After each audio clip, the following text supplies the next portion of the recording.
For if God, glorified be his name, should today speak a word that all people have spoken heretofore, and shall speak hereafter, that word would still be new, were ye to reflect upon it.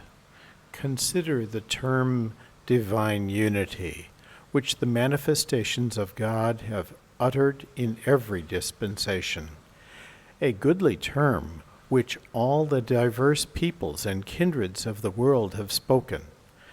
Nevertheless, in each dispensation it hath been made new, and hath in no wise been divested of its novel character.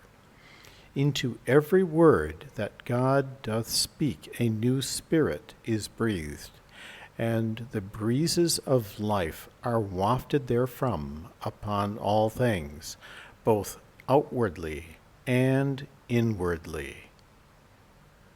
Bahá'u'lláh.